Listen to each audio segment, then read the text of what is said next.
کیا آپ کسی کے بارے میں فکر مند ہے جس کے بارے میں آپ کو لگتا ہے کہ اس سے زیادتی کا نشانہ بنایا جا رہا ہے، لیکن آپ کو پتہ نہیں ہے کہ کیا کرنا ہے؟ بدسلوکی یا زیادتی خوف، دھمکیوں یا تشدد کو استعمال کر کے ایک فرد کا دوسرے فرد کو کنٹرول کرنے کا ایک اقدام ہے۔ زیادتی صرف جسمانی ہی نہیں ہوتی، یہ جنسی، جذباتی، زبانی کلامی، ذہنی، روحانی یا مالی بھی ہو سکتی ہے۔ اعداد و شمار ظاہر کرتے ہیں کہ بچ نکلنے والوں میں 10 میں سے 8 خواتین ہیں۔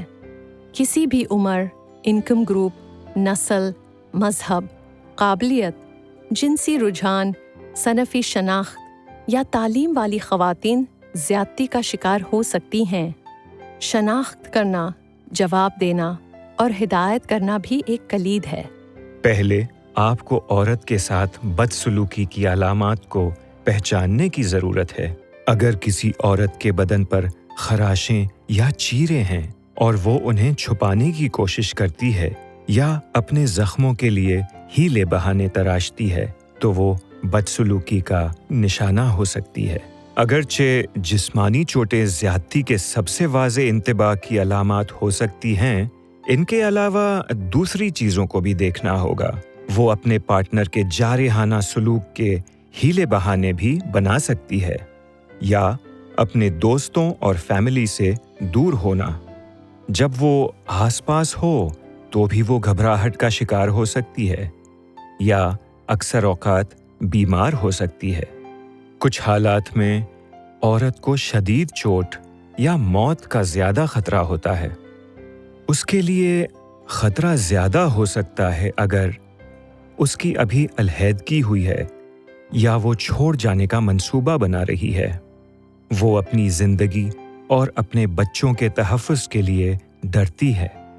وہ بچوں کی تحویل کی کشمکش میں ہے یا پچھلے رشتے سے اس کے بچے ہیں۔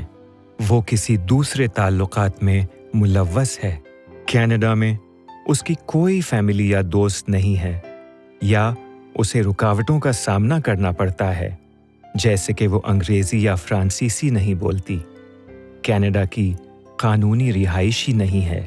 اگر آپ زیادتی کے علامات کو پہچانتے ہیں تو آپ کو چاہیے کہ عورت کو رد عمل دیں۔ جب وہ پرسکون اور تنہا ہو تو اسے بات کرنے کا وقت نکالیں۔ اسے یاد دہانی کروائیں کہ وہ اپنے پارٹنر کی طرز عمل کو کنٹرول نہیں کر سکتی اور وہ زیادتی کی ذمہ دار نہیں ہے۔ اگر وہ زیادتی کرنے والے کو چھوڑ جانے کے بارے میں سوچ رہی ہے تو اس کی مدد کرنے والے بنیں اور اسے بتائیں کہ آپ اس کے لیے موجود ہیں۔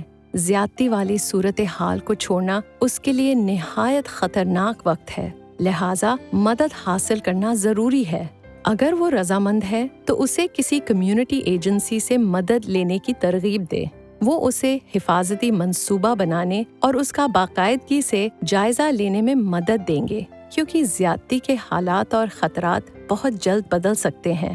کمیونٹی ایجنسیوں میں خدمات فراہم کرنے والے افراد کو تربیت دی جاتی ہے کہ وہ عورت کی ایسی چیزوں کی شناخت کرنے میں مدد کرے جو اپنی حفاظت اور اپنے بچوں کی حفاظت کو بڑھانے کے لیے کر سکتی ہے۔ آپ بھی کچھ تجاویز شیئر کر سکتے ہیں جو عورت کو زیادتی کرنے والے کے ساتھ رہتے ہوئے زیادہ محفوظ رکھ سکتی ہیں۔ تمام تجاویز ہر عورت کی صورتحال پر لاگو نہیں ہو سکتی ہے۔ اسے بتائیں کہ وہ گھر میں جو کچھ کرنے کی کوشش کر سکتی ہے اسے اس کا بہتر طور پر اندازہ ہے۔ اس سے پوچھیں کہ آیا وہ گھر میں خود کو محفوظ محسوس کرتی ہیں، اور اس کی حوصلہ افزائی کرے کہ وہ اپنے ضروری کاغذات اور اشیاء کو کسی چھوٹے سے تھیلے میں ڈال کر آپ کے گھر میں محفوظ کروا دیں۔ اہم دستاویزات میں شناختی دستاویزات، بینک کارڈز، خاندانی اثاثوں سے متعلقہ مالی کاغذات اور اس کے آخری کینیڈا انکم ٹیکس ریٹرن، چابیاں، ادویات، زیادتی کرنے والے کی اور اپنے بچوں کی تصاویر، پاسپورٹ، ہیلتھ کارڈز، ذاتی ایڈریس یا ٹیلی فون بک، قانونی دستاویزات جیسے امیگریشن پیپرز، مورگیج یا کرائے کی معلومات، روکنے کی احکامات اور امن بانڈز شامل ہے۔ اگر آپ کے پاس کار ہے تو اسے ترکیب دے کہ اس میں ایندھن بھر کر رکھیں، اور ایک سیل فون، چابیاں اور کچھ رقم کسی محفوظ چھپانے والی جگہ پر چھپا کر رکھیں۔ اگر ان چیزوں کو اپنے گھر میں رکھنا محفوظ نہ ہو تو مشورہ دیں کہ وہ ان کی نقول بنا کر کسی ایسے فرد کے پاس رکھوا دیں جس پر وہ اعتبار کرتی ہو۔ ایک ایسا خفیہ لفظ یا طریقہ مقرر کرے جس سے وہ آپ کو یا کسی اور کو جس پر وہ اعتبار کرتی ہے چوکنا کر سکے کہ اگر وہ سنے کہ زیادتی ہو رہی ہے تو پولیس کو کال کرے۔ بچوں کو ایک بدسلوکی والے گھرانے میں محفوظ رکھنے کی منصوبہ بندی کرنا ضروری ہے۔ کسی ایسے خدمت فراہم کرنے والے سے رابطہ کرنے میں اس کی مدد کریں جو حفاظتی منصوبہ بنانے میں اس کی مدد کر سکے۔ اس کی حوصلہ افزائی کریں کہ وہ اپنے بچوں کو بتائیں کہ زیادتی کبھی صحیح نہیں ہوتی، یہاں تک کہ جس سے وہ محبت کرتے ہیں وہ زیادتی کرنے والا ہو اس کے لیے بھی نہیں۔ انہیں بتائیں کہ زیادتی ان کی غلطی نہیں ہے۔ انہیں سکھائیں کہ جب زیادتی ہو تو محفوظ رہنا ضروری ہے۔ انہیں بتائیں کہ اگر تشدد ہو تو درمیان میں نہ آئیں۔ دوسری حفاظتی ہدایات جن کے بارے میں آپ عورت کے ساتھ بات کر سکتے ہیں اس میں یہ بھی شامل ہے کہ اگر زیادتی بڑھ کر جسمانی تشدد میں بدل جائے تو کیا کرنا ہے۔ مثال کے طور پر اگر ممکن ہو تو باہر نکلنے والے راستے کے قریب ہو جائیں اور ممکنہ ہتھیاروں والی جگہوں سے دور ہو جائیں جیسے کہ باورچی خانہ، ورک شاپ یا باتھ روم ہیں۔ اس سے جسمانی زیادتی سے متعلقہ کسی بھی چوٹوں اور خراشوں کی تصویر لینے پر غور کرنے اور انہیں اپنے کسی دوست کو بھیجنے کے لیے کہیں۔ اسے یاد دلائیں کہ اس کے بعد وہ تصویروں کو ڈیلیٹ کر دے، یا وہ کسی ایسے فرد کو اپنے فون سے تصویریں کھینچنے کے لیے کہہ سکتی ہے جس پر وہ بھروسہ کرتی ہے۔ اگر یہ محفوظ ہو تو وہ تمام پرتشدد واقعات، تاریخوں، واقعات، دھمکیوں اور کسی گواہوں کے بارے میں تحریر کر کے رکھنے کے بارے میں سوچ سکتی ہے۔ ڈائری کو کسی ایسی محفوظ جگہ پر رکھنا چاہیے جہاں زیادتی کرنے والا اسے ڈھونڈ نہ سکے۔ اسے یقین دلائیں کہ یہ ہدایات محض تجویزیں ہیں، اور جب فیصلہ کر رہی ہو کہ کیا کرنا ہے تو اسے ہمیشہ اپنی حفاظت کو ذہن میں رکھنا چاہیے۔ عورت جس کے ساتھ زیادتی ہوئی ہو اسے بتائیں کہ اس کی مدد کرنے اور اسے محفوظ رکھنے میں مدد کے لیے خدمات دستیاب ہیں۔ اگر وہ کسی خدمت فراہم کرنے والے کے پاس جانے کے لیے رضامند ہے جو حفاظت کی منصوبہ بندی میں مدد فراہم کر سکتا ہے تو آپ اسالٹڈ ویمنز ہیلپ لائن کو 1-866-863-0511 پر کال کر سکتے ہیں۔ وہ مقامی وسائل کے بارے میں معلومات دن میں 24 گھنٹے، ہفتے میں 7 دن پیش کرتے ہیں۔ وہ 154 زبانوں سے زائد زبانوں میں مشورے اور مدد بھی فراہم کرتے ہیں، اور آپ کو مدد حاصل کرنے اور محفوظ رہنے کا صحیح طریقہ بتا سکتے ہیں، اور ان کے ساتھ جو کچھ بھی شیئر کرتے ہیں وہ پوشیدہ رہتا ہے۔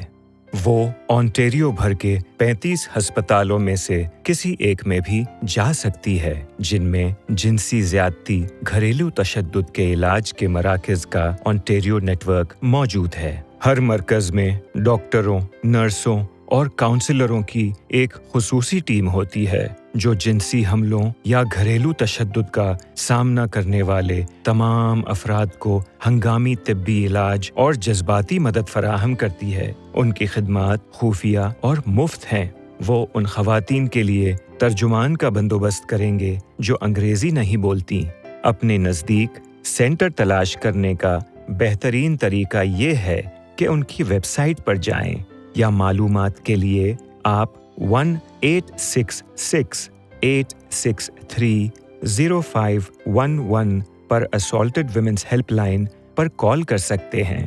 اگر عورت خود اسالٹڈ ویمنز ہیلپ لائن پر کال کرتی ہے، خواتین کی پناہ گاہ یا مقامی کمیونٹی کی ایجنسی کے لیے مدد لیتی ہے تو اسے فون کی ہسٹری صاف کرنے کی یاد دہانی کرائیں۔ عورت کو بتائیں کہ وہ کسی ایمرجنسی میں 911 پہ کال کرے۔ ایک ایسے افسر کے لیے پوچھیں جو عورت سے زیادتی کے کیسوں میں مہارت رکھتا ہے، کیونکہ بعد میں اس معلومات کے نتیجے میں الزامات عائد کیے جا سکتے ہیں۔